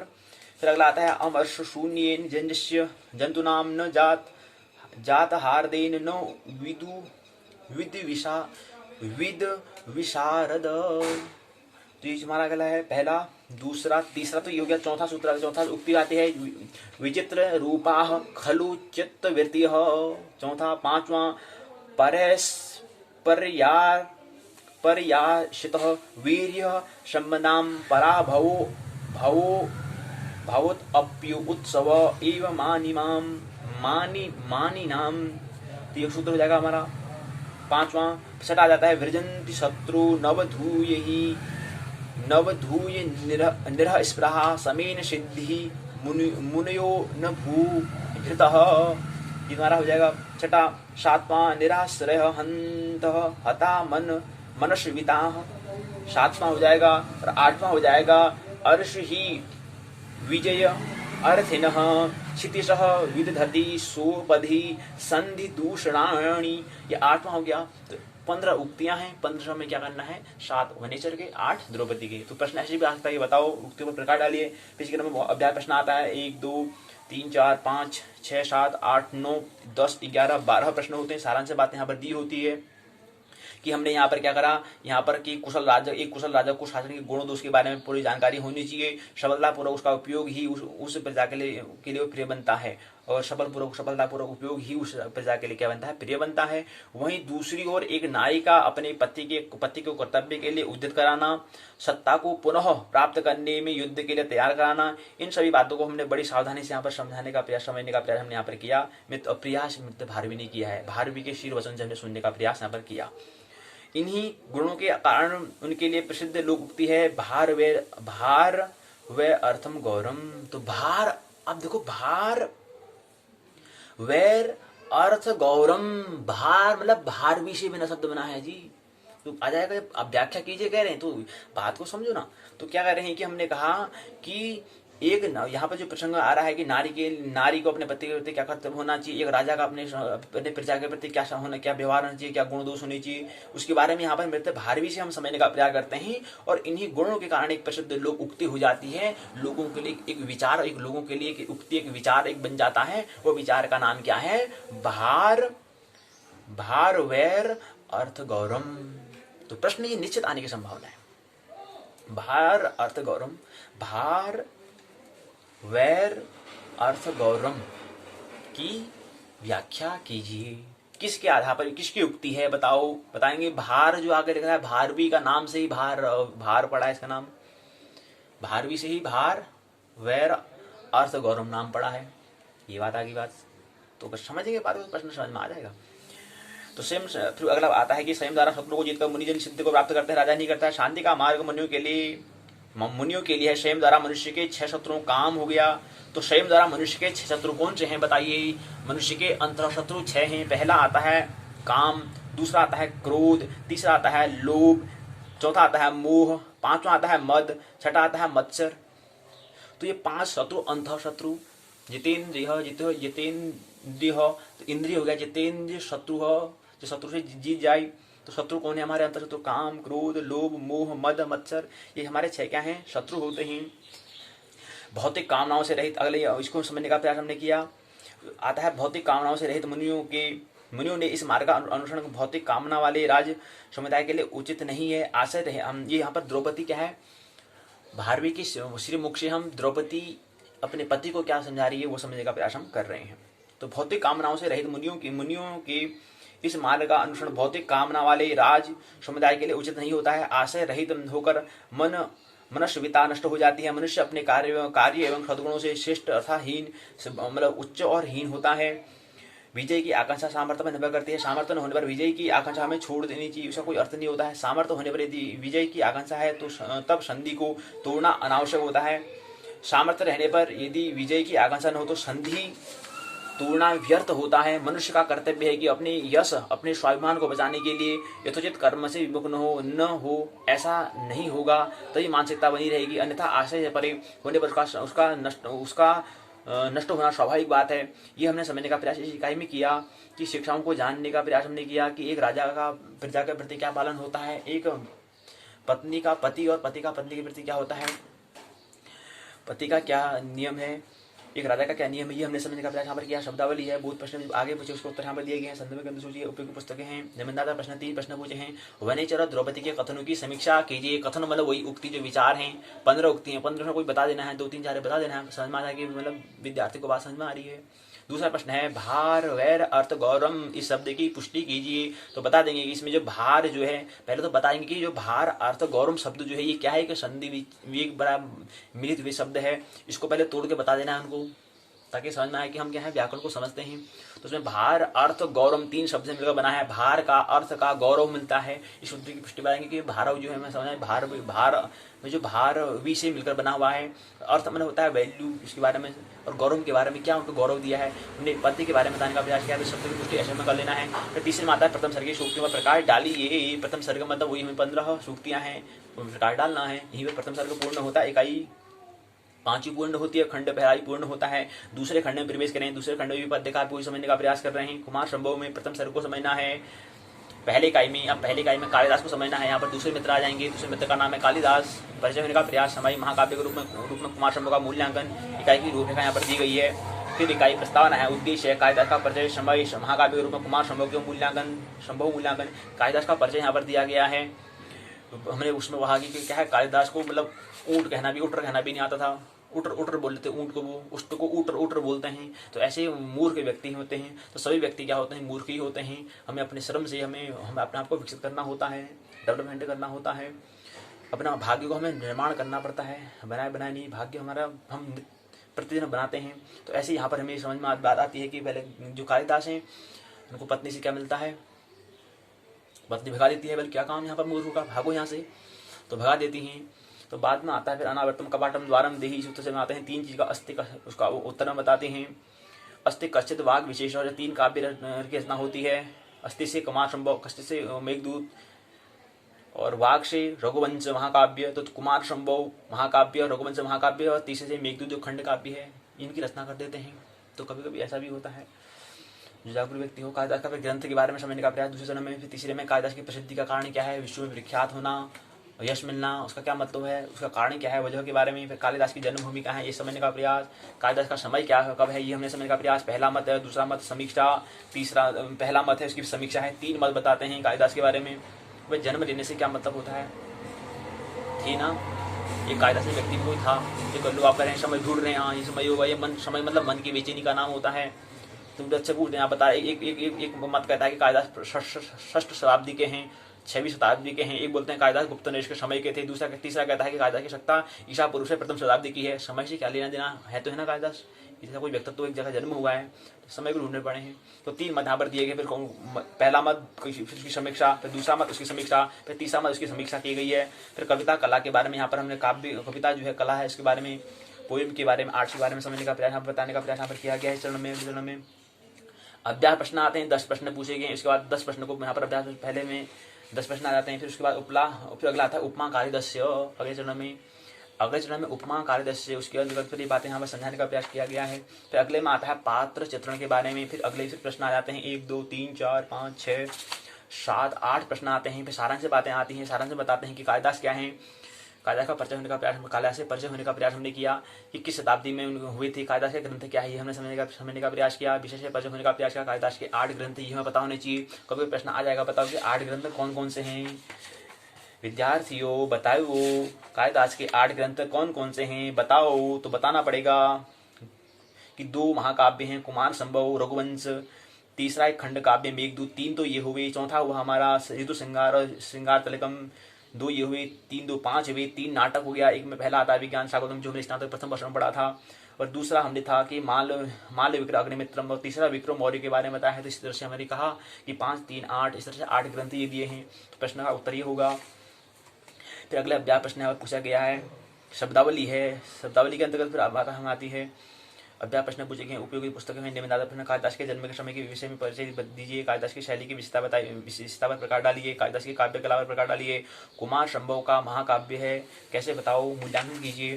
फिर यहीं पर इकाई पहली पूर्ण होती है, इकाई दूसरे में प्रवेश करते हैं। श्लोक संख्या, अब जो हमारी जो कुमार संभव है उसके हम पहले स्वरूप को समझने का प्रयास करते हैं। उसमें 60 श्लोक होते हैं। तो क्रम से दूसरे तीसरे चौथे पांचवें में क्रम से 15 15 15 15 श्लोक को समझने का प्रयास करेंगे। तो यहीं पर इकाई की रूपरेखा दिया है, प्रस्तावना उद्देश्य दिया है, श्लोक संख्या 1 से 15 तक दिया है। और श्लोकों में क्या समझना, हमें पहले मूल को समझना है, फिर अन्वय को समझना है, फिर मूल, फिर अन्वय, फिर अर्थ, फिर व्याख्या, फिर व्याकरण टिप्पणी। ये 4-5 बातें हमें समझनी होती है।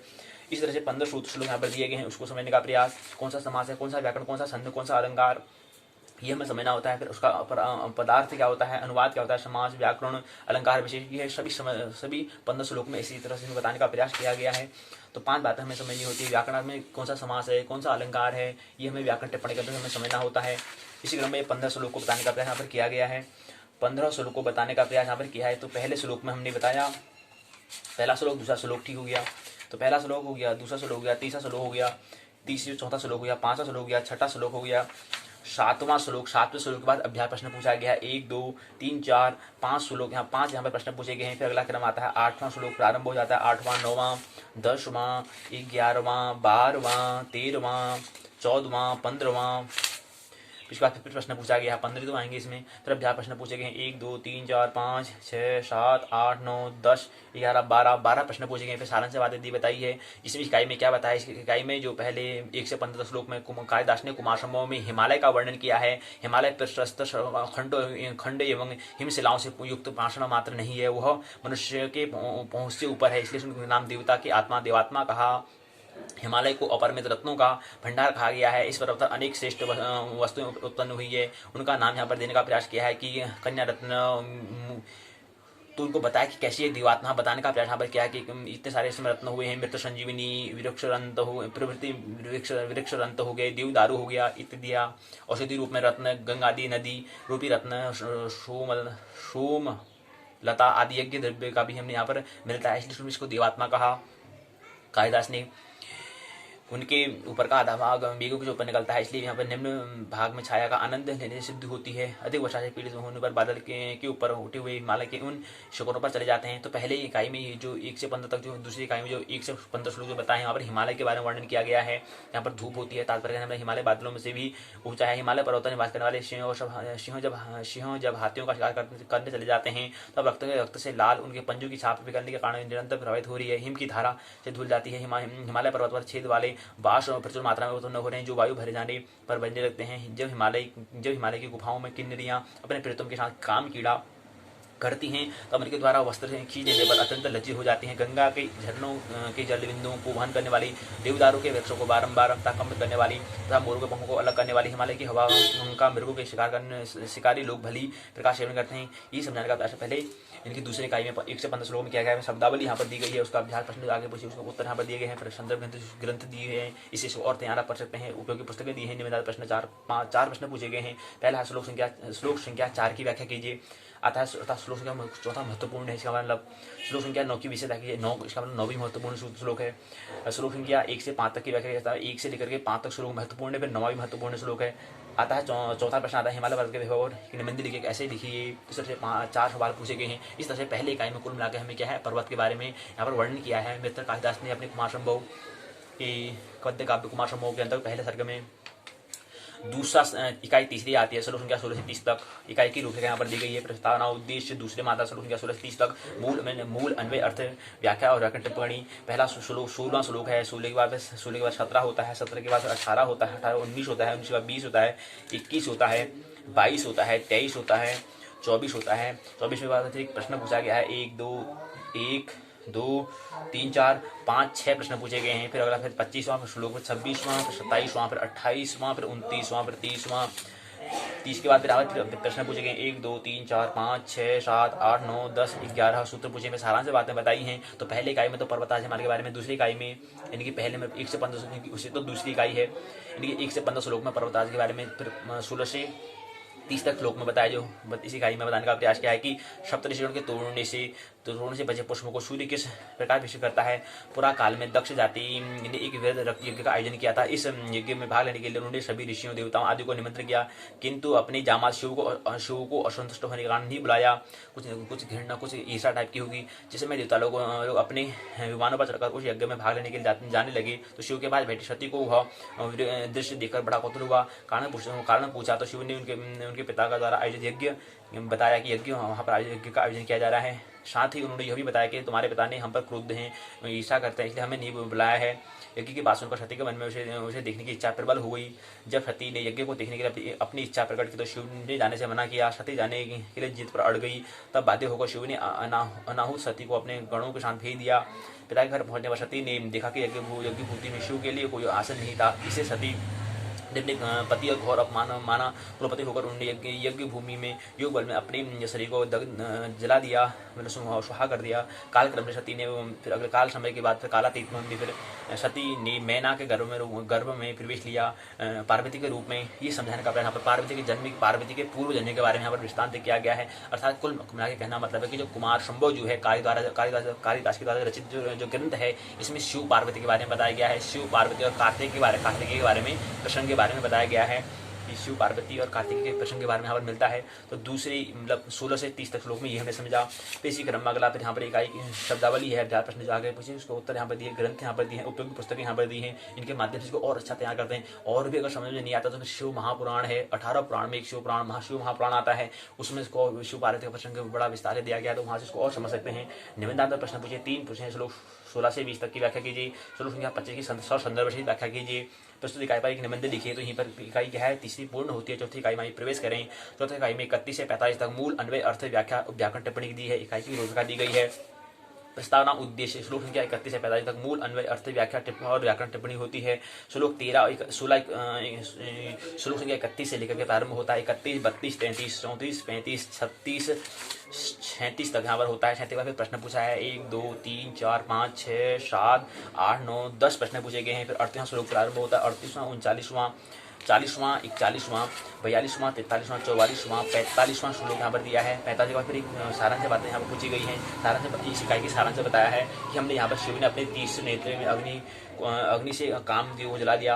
कामदेव जो हम कह रहे हैं कि यार कोई कामदेव कोई शरीर होता होगा देवता, ऐसा नहीं। कामदेव हमारे अंदर जो हमारी जो काम ऊर्जा है, जैसे काम वासना उसको हम कहते हैं। काम वासना से अर्थात जो हम कोई भी काम करते हैं, ऊर्जा के हमारे पास ऊर्जा होनी चाहिए, काम करने में हमारी ताकत शक्ति होनी चाहिए, उसी का नाम ने काम कहा। तो काम ऊर्जा कहते हैं। सिर्फ अगर वासना के रूप में अगर उसको हम अधो के लिए करेंगे तो काम वासना बन जाती है। ऊर्ध्व के लिए करेंगे तो वही हमारा कर्तव्य, वही हमारा काम बन जाता है। इसलिए हम उसको कर्म कहते हैं, काम कहते हैं। जोड़ा उसको तो ऊर्जा से हमारे पास शक्ति होनी चाहिए तभी काम कर सकते हैं, सामर्थ्य होने से भी हम काम कर सकते हैं। तो अतएव कामदेव शिव का स्वाभाविक वैरी है। उसे वैर शोधन के लिए मानो कामदेव ने शीर्ष पुष्पम से भी अधिक कोमल पार्वती के बाहों के पास में शिव को बांध दिया। इसी प्रकार कवि जो मतलब कालिदास हैं उन्होंने पार्वती के सभी अंगों का वर्णन यहाँ पर किया है। तो 30 इस इकाई में जो है मतलब जो हमारा श्लोक संख्या 31 से लेकर जो 45 श्लोक तक हमने पार्वती के बारे में वर्णन किया है, पार्वती के बारे में बताया है। जबकि पहले में पर्वत के बारे में बताया था 1 से 15 तक, और उसके बाद 16 से 30 तक बताया था। पार्वती पूर्व जन्म के बारे में बताया था कि उनकी शिव की प्रतिष्ठा, उनको यज्ञ के बारे में यज्ञ किया था, उनकी पिता ने दक्षिणी, तो वहाँ पर अपने आप को पूर्णावर्ती स्वाहा कर देती है। इसके बारे में दूसरी मतलब 16 से लेकर 30 तक समझा। 31 से लेकर 45 तक हमें पार्वती के जीवन के बारे में, पार्वती का जो जीवन वहाँ पर जो सती ने अपने आपको भस्म कर दिया था, उसका अगला जो पार्वती का जीवन है उसके बारे में हम समझते हैं। उनकी पार्वती का यहाँ पर के बारे में, उसके सौंदर्य के बारे में यहाँ पर कालिदास ने बताने का प्रयास यहाँ पर किया है। तो इन्हें यहाँ पर ये समझा कि उनके पयोधरों से उन तक पार्वती के कंठों की गोल मोतियों की माला अलंकृत करती है। गोल मोती की माला यानी स्त्री के सौंदर्य को यहाँ पर कालिदास ने बताने का प्रयास किया है।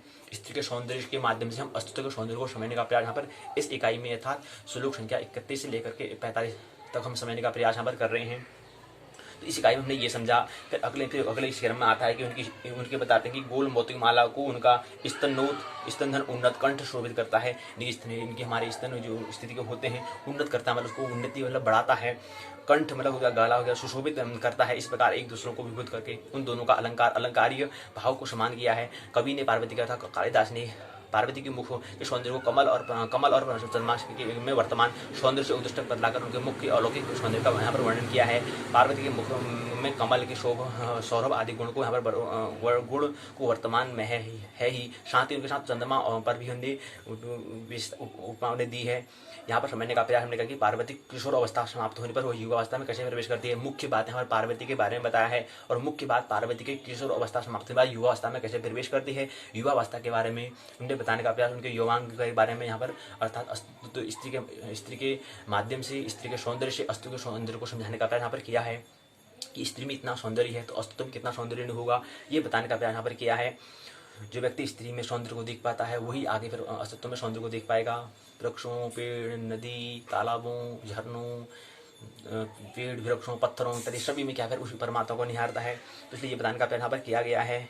शारीरिक उनकी भिन्न शारीरिक अवयवों का विशेषण यहाँ पर कवि ने किया है, कवि कालिदास ने किया है। उनकी उपमा का सहारा लेकर उन्होंने मनोरम उपमा का सहारा लेने के सहारे से उनका मनोरम वर्णन यहाँ पर किया है। एक तरह से प्रभु का यहाँ पर अस्तित्व का ही गुणगान किया है।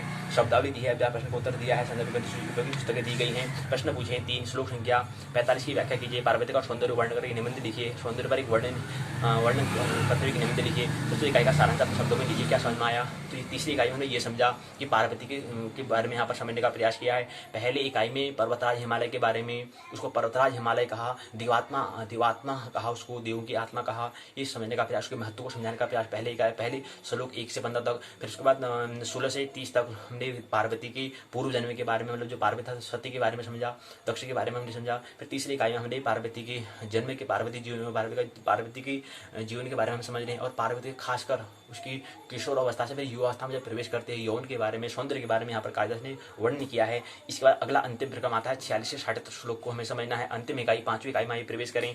इकाई की रूपरेखा है, प्रस्तावना उद्देश्य श्लोक संख्या 46 से 60 तक है।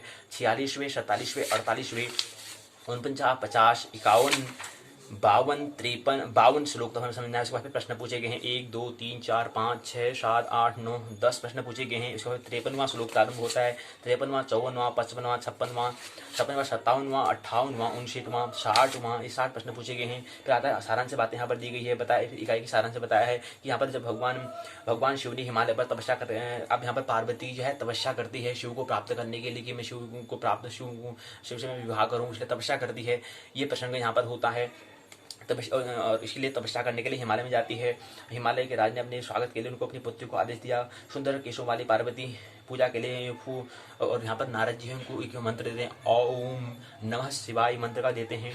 हिमालय ने स्वागत के लिए पुत्री को आदेश दिया। सुंदर केशों वाली पार्वती पूजा के लिए फूल चुनकर वेदी के समारंभ उपार्जन में दक्ष नित्य अनुष्ठान के लिए जलों और कुशों का चयन करने वाले भगवान शंकर के सिर पर स्थित चंद्र किरणों से अपनी थकान मिटाकर प्रतिदिन उनकी सेवा करने लगी। देवऋषि नारद ने पार्वती से शिव के विवाह के लिए भविष्यवाणी की थी। और यहाँ पर नारद बताते हैं कि क्या है कि पार्वती का विवाह शिव के साथ ही होगा, ये भविष्यवाणी नारद ने की थी। ऐसे वो ज्योतिषाचार्य थे नारद जी। ऐसी कथा शिव पुराण में प्राप्त है। समाधि के लिए विघ्न अर्थात एक विघ्न का कारण होती है। समाधि के लिए क्या है विघ्न कारण होती है समाधि के लिए विघ्न का कारण होती हुई भी सेवा में तत्पर उस पार्वती को शिव ने शुश्रूषा करने से नहीं रोका। विकार का कारण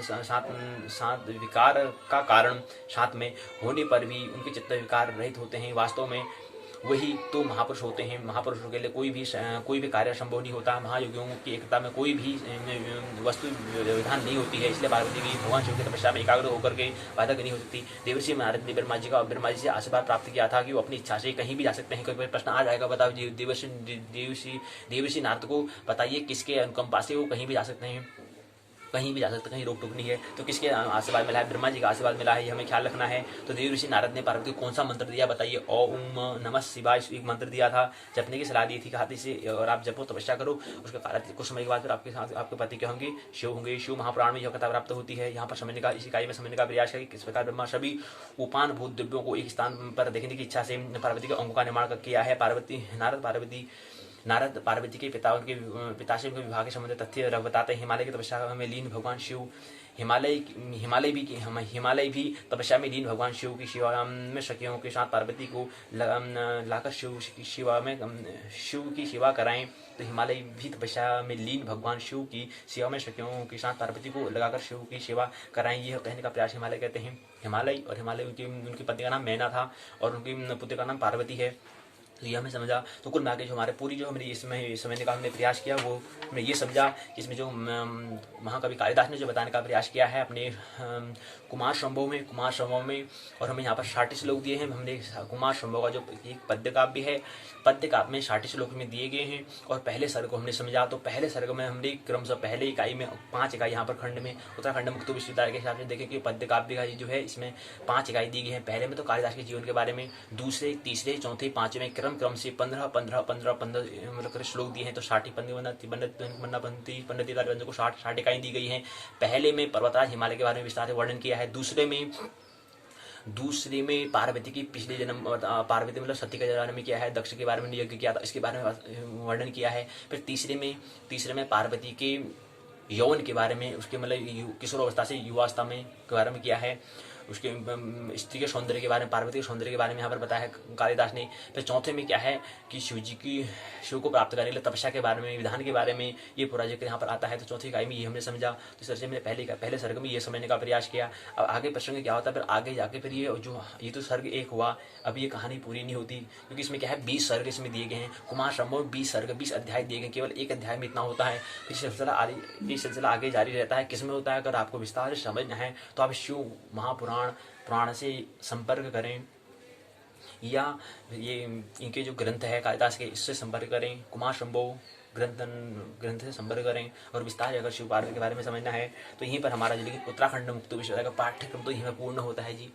पाठ्यक्रम तो यहीं पूर्ण होता है, लेकिन विस्तार से अगर आपको समझना है और भी अच्छे से समझना है और भी पार्वती की मतलब स्त्री के सौंदर्य को समझना है तो कालिदास के कुमार संभव में या शिव महापुराण में समझो। तो वहाँ पर कहाँ काव्य में वहाँ पुराण में समझो विस्तार समय है, लेकिन यहाँ पर उत्तराखंड मुक्त विश्वविद्यालय पाठ्यक्रम में इतना ही दर्ज है, इतना ही इसमें रखा गया है। तो शब्दावली है, अध्याय प्रश्न के उत्तर दिए गए हैं, उपयोगी पुस्तकें हैं, निबंधात्मक प्रश्न बताइए, श्लोक संख्या 48 से 50 तक की संदर्भ सहित व्याख्या कीजिए, इकाई का महत्व अपने शब्दों में बताइए, प्रस्तुत इकाई में तीन श्लोकों की व्याख्या कीजिए। यहीं पर खंड जो है दूसरा पूर्ण होता है। कल की पाठशाला में खंड तीसरे खंड चौथे को समझने का प्रयास करेंगे। खंड तीसरे में हम गद्य को समझेंगे, खंड चौथे में हम व्याकरण को समझने का प्रयास करेंगे, और खंड तीसरे में हम कादम्बरी का केवल शुकनाश उपदेश मात्र को हम समझने का प्रयास करेंगे। कल की पाठशाला में खंड दूसरा तीसरा, परसों की पाठशाला में खंड चारों खंडों को समझने का प्रयास हम कर लेंगे। और परसों इसका 18 फरवरी को हम एक परीक्षण कर लेंगे। इसके साथ में प्रश्न पत्र को हम 18 को प्रश्न पत्र ये पूर्ण हो जाएगा, पहला प्रश्न पत्र पूर्ण हो जाएगा।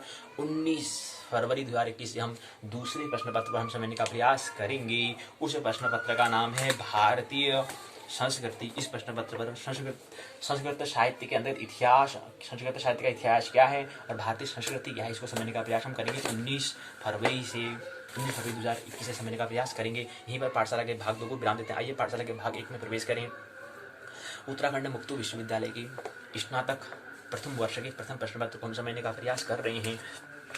पहला प्रश्न पत्र था, पहले प्रश्न पत्र हमने समझा, पहले प्रश्न पत्र हम समझने का प्रयास कर रहे हैं कि ब्रह्मांड एवं काल को हम समझने का प्रयास कर रहे हैं।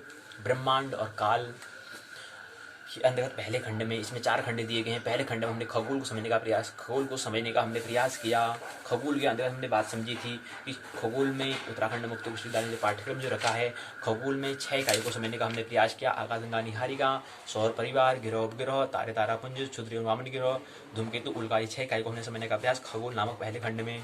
दूसरे में काल को समझने का प्रयास किया। 5 इकाई में समझा। त्रुट आदि मुहूर्त काल, प्राण आदि मुहूर्त काल, सप्ताह, पक्ष, माह, अधिमाह, 6 माह को समझा। ऋतु, अयनकूल, वर्ष को समझा। युग, महायुग, मनु, कल्प और परार्थ को समझने का हमने प्रयास द्वितीय खंड में किया। तृतीय खंड में हम प्रवेश किए हैं, पंचांग से परिचय होने का प्रयास हम कर रहे हैं। पहले क्रम में हम इकाई 1 को समझने का प्रयास, तिथि क्रम और उसके सिद्धांत स्वरूप को समझने का हम प्रयास कर रहे हैं, अर्थात तिथि किसे कहते हैं। तो तिथि हमने कहा, तिथि कितनी होती हैं, क्या होती हैं, तरह तरह के प्रश्न हमारे मन में हैं, उनको समझने का प्रयास हम यहाँ पर पहले इकाई में कर रहे हैं। तीसरे खंड के पंचांग परिचय नामक पहले इकाई में, तीसरे खंड के अंतर्गत पहली इकाई में समझ रहे हैं।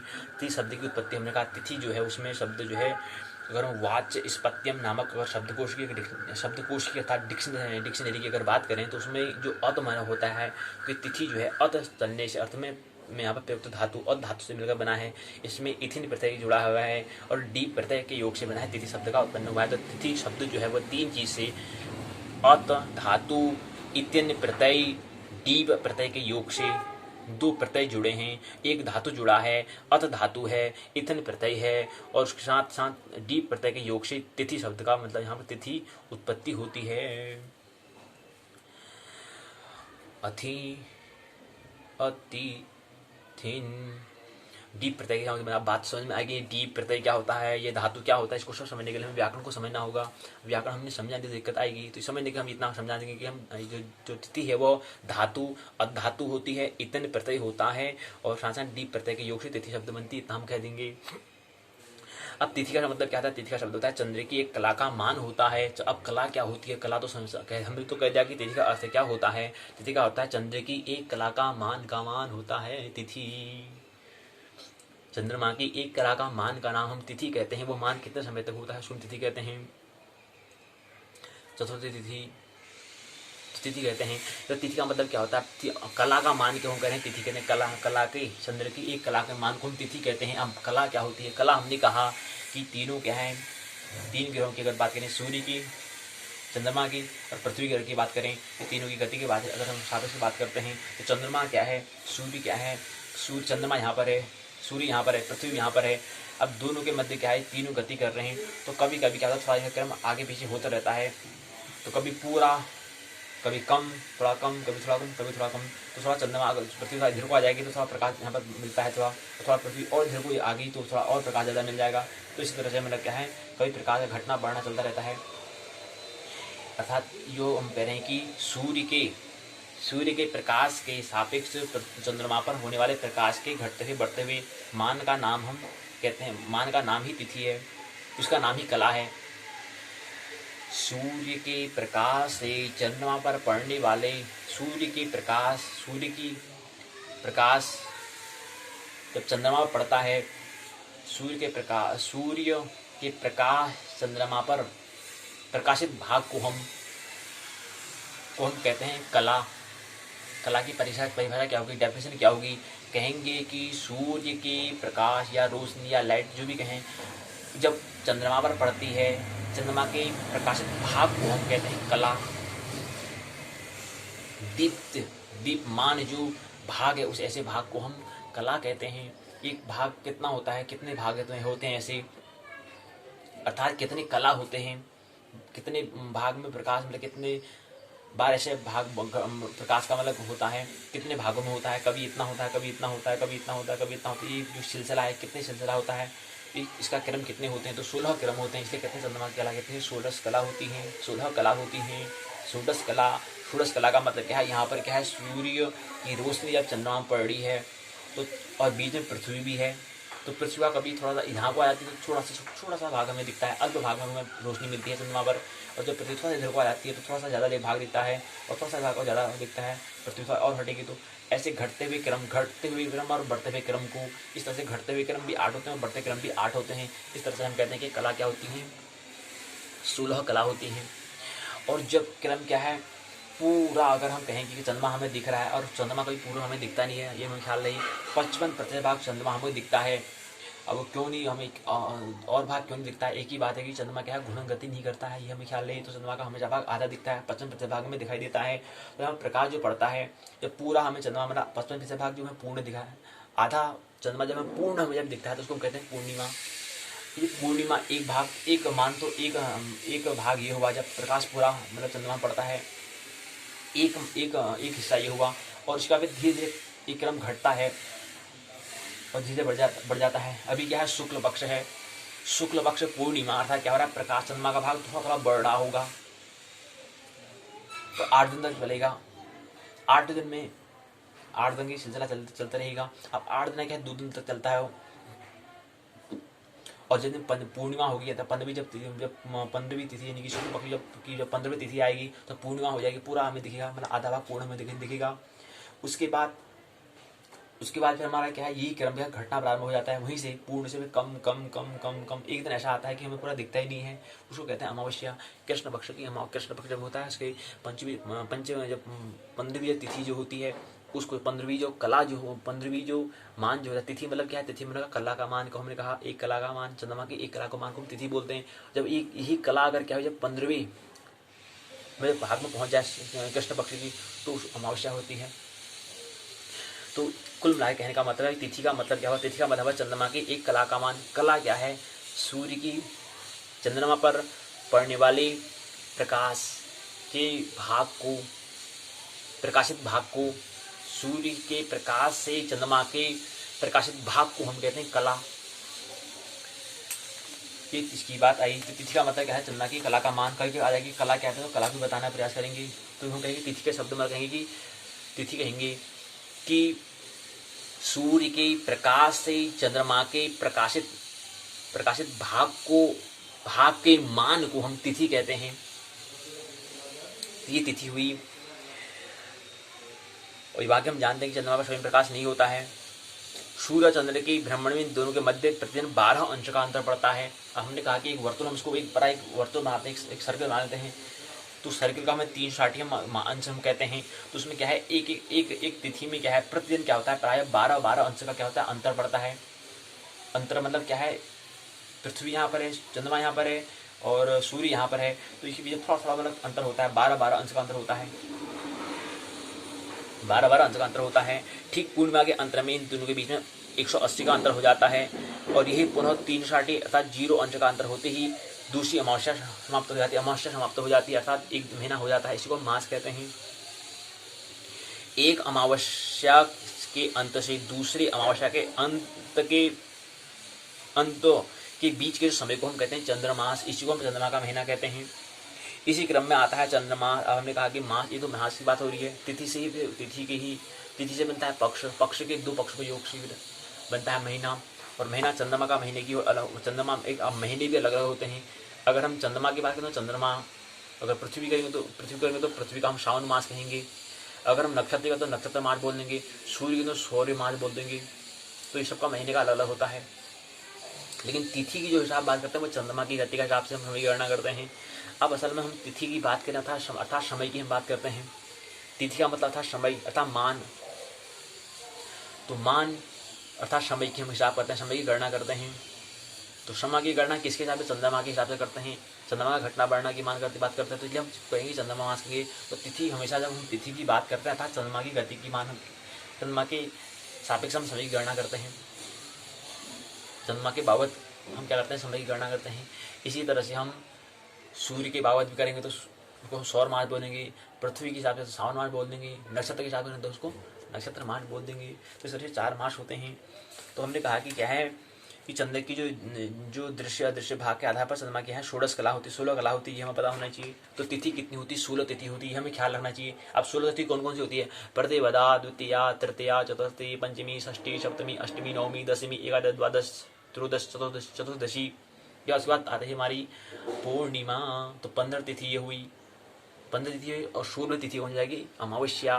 अमावस्या बाकी जो चतुर्थी तिथि आ रही है वो तो पुनरावृत्ति हो रही है। प्रतिपदा, द्वितीया, तृतीय, चतुर्थी, पंचमी, षष्ठी, सप्तमी, अष्टमी, नवमी, दशमी, एकादशी, द्वादश, त्रयोदशी, चतुर्दशी, ये तो पुनरावृत्ति हो रही है। तो 14 तो उसमें भी हो रहा है, 14 में भी हो रहा है। 15वें नंबर में आती है पूर्णिमा, 16 नंबर में आती है अमावस्या। तो पंचांग में हम पंचांग को समझने का प्रयास में तिथि को समझने का प्रयास करते हैं। अब जैसे यहाँ पर पंचांग में हमको दिया गया है तिथि को समझें, तो हमने कहा कि ये तिथि व नक्षत्र योग कर्ण के योग को हम पंचांग कहते हैं। अब इसमें बताने का प्रयास किया कि तिथि जो है, अब हमें समझना है कि जो अगर समझे कि ये पक्ष चल रहा है, अब यहाँ पर देखना है कि यहाँ वहीं पर पंचांग में लिखा होता है कि तिथि कौन सी है। लिखा है पहली, दूसरी, तीसरी तिथि लिखा है पहली, तृतीया, प्रतिपदा, द्वितीया, तृतीया, चतुर्थी, पंचमी, षष्टमी, सप्तमी, अष्टमी, नवमी, दशमी, एकादशी, द्वादशी, त्रयोदशी, चतुर्दशी, पंच लिखा है, 15 की पूर्णिमा को दिखाता है। तो कहीं पर भी अगर 15 लिखा हुआ पंचांग में तो समझना कि पूर्णिमा की है। और बात अगर समझ नहीं आती, फॉर्मूला हमेशा सूत्र याद रखना कि अगर क्या है शुक्ल पक्ष है तो शुक्ल पक्ष में हमेशा पूर्णिमा होती है। ये सूत्र हमें ख्याल रख लेना। अगर ये बात समझ में नहीं आती है, 15 30 अगर हमें असमंजस हो रहा है, असमंजस से पड़ जा रहे हैं, तो ये हमें ख्याल रखना है कि शुक्ल पक्ष होगा तो शुक्ल पक्ष में हमेशा क्या होती है? शुक्ल पक्ष पूर्णिमा। तो इसमें मतलब 15 जो है पूर्णिमा को दिखाता है, शुक्ल पक्ष पूर्णिमा। अब यहाँ पर अगले प्रश्न में चलते हैं, पंचांग के अगले प्रश्न में। तो अगले प्रश्न में अगला महीना जो आता है वही दिखाया है, वही प्रतिपदा, द्वितीया, तृतीय, चतुर्थी, पंचमी, षष्टमी, सप्तमी, अष्टमी, नवमी, दशमी, एकादशी, द्वादशी, त्रयोदशी, चतुर्थी। यहाँ पर लिखा है 30। 15 क्यों नहीं लिखा, कैसे लिखेंगे? कि यहाँ पर पक्ष क्या है? कृष्ण पक्ष है। और फॉर्मूला कहता है कि कृष्ण पक्ष अमावस्या। और इसका मतलब 30 ही क्यों लिखा, 15 क्यों नहीं लिखा, 30 ही क्यों लिखा? 30 का मतलब, कहने का मतलब है चंद्रमा का महीना पूरा हो गया है, चंद्रमा का महीना पूर्ण हो गया। इसलिए अब हमें ख्याल रखना है कि जो तिथि है और दिनांक में अंतर होता है, डेट में जो हम बात करते हैं उसमें फ़र्क होता है, गते में भी फ़र्क होता है, ये समझना। इसकी विशेष बात हम कल की कड़ी में बात करेंगे। माना नहीं जाना, आनंद महोत्सव रो जीवन जीना है। मेरी बातों को प्रेम रो शांत रखना, बहुत बहुत अनुकूलित हूँ। अंत में सबके भीतर बैठे परमात्मा को प्रणाम करता हूँ। मेरा प्रणाम स्वीकार करें।